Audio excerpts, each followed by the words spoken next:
Welcome back to the Cozy Cottage Homestead. Today we're going to show you how we're going to turn all of this pork meat into a sausage and show you the first part of how to do that, and there will probably be a part 2 on stuffing it into the casing.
This is our first 5 pounds of the ground pork with pork and pork fat.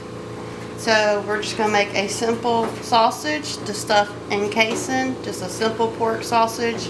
I call it a green onion sausage. So I don't wear gloves. Some people do, some people don't. For me, it's easier to mix it up without the gloves. But I do need to grab a towel in case I need to wipe my hands.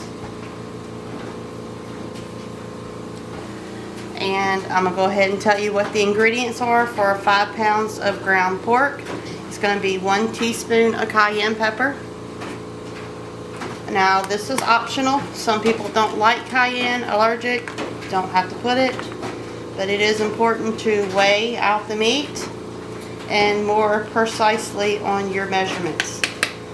Those that have been following me know I don't usually follow recipes very good. And it's because I have my own idea of doing it. But on smoked sausage and sausage, stuff like that, you really need to kind of follow the ingredients to the T. And this was going to be 2 teaspoons of regular salt.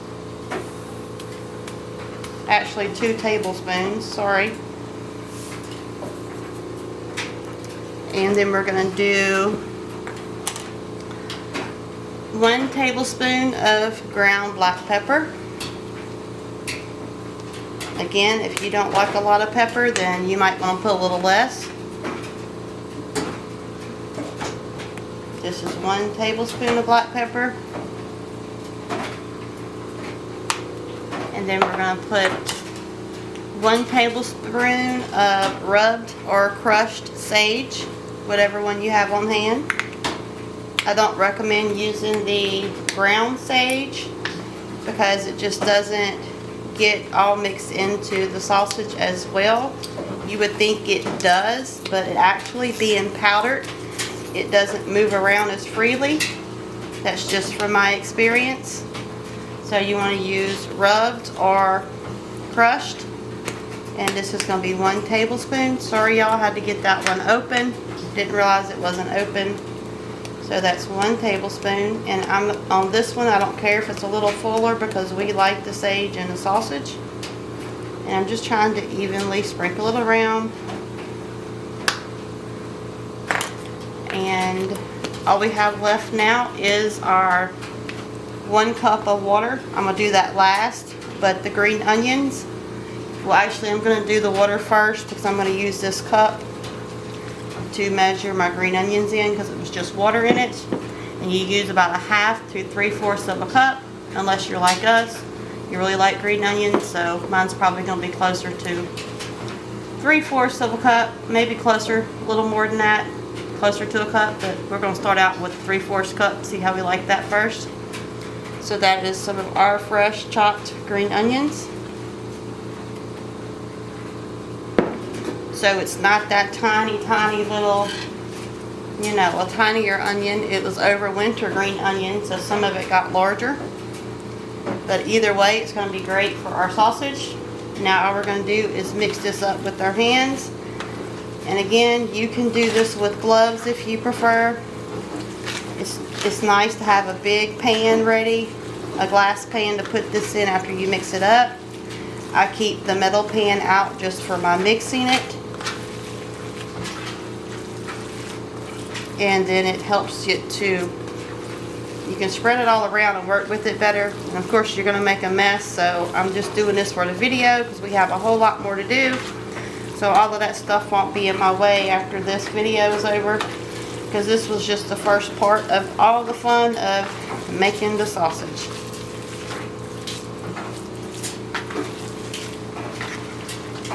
So you just want to make sure you mix it up really well. Get everything mixed in there, and I'll come back and clean up my mess in a minute. So this is going to go back in the refrigerator, and as we grind more of the pork, I will keep adding to this pan. Or actually, I'm going to put this in a glass pan, slide it to the side, and then use this pan again to keep mixing. And then when the glass pan gets full, I'm going to cover it with foil, and you're going to let it refrigerate in the refrigerator covered overnight. And then the next day we'll come back and then we'll stuff it all into casing. So there'll probably be a part 2 to this video, or either another video on the casing, just however it goes. So that's all I'm going to show you for right now. It's time for us to get busy with the rest of our pork sausage.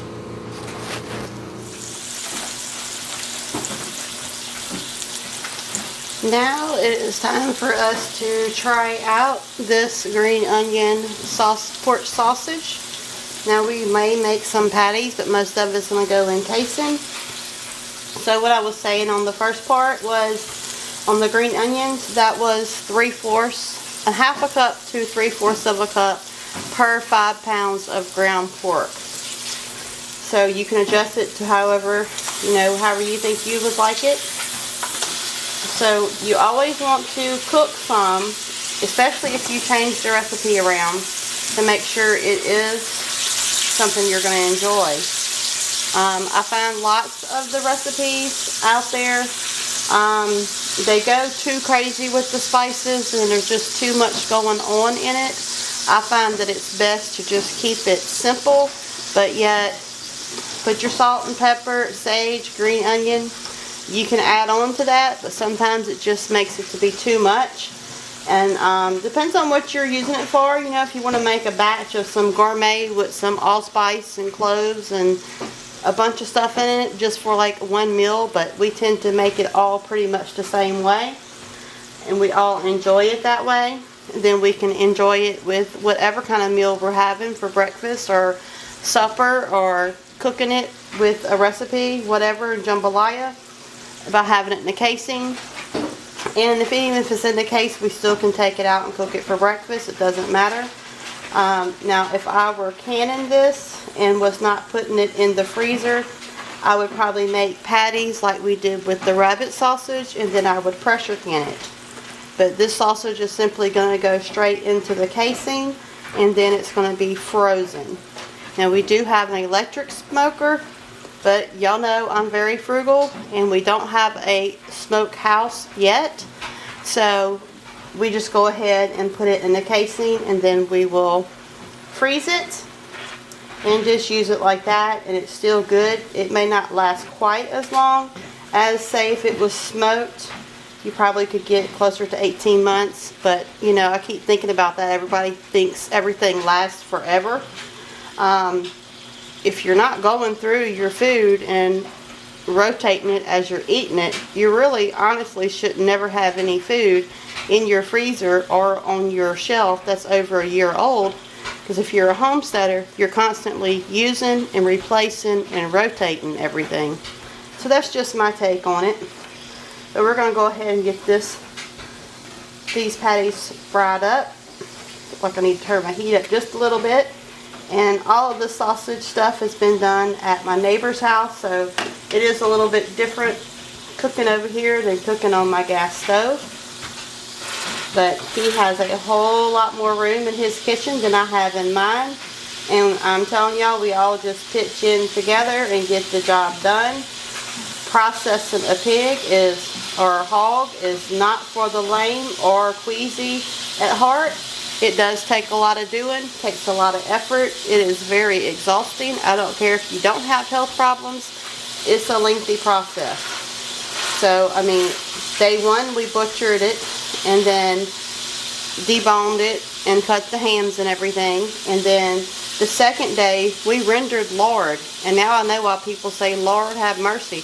They're not talking about Jesus, Lord in the sky. They're talking about lard, because it takes forever to make lard. It literally took us like 8 hours. And while we were doing the 8 hours of lard, all of us had pitched in and had a great amount of teamwork and effort.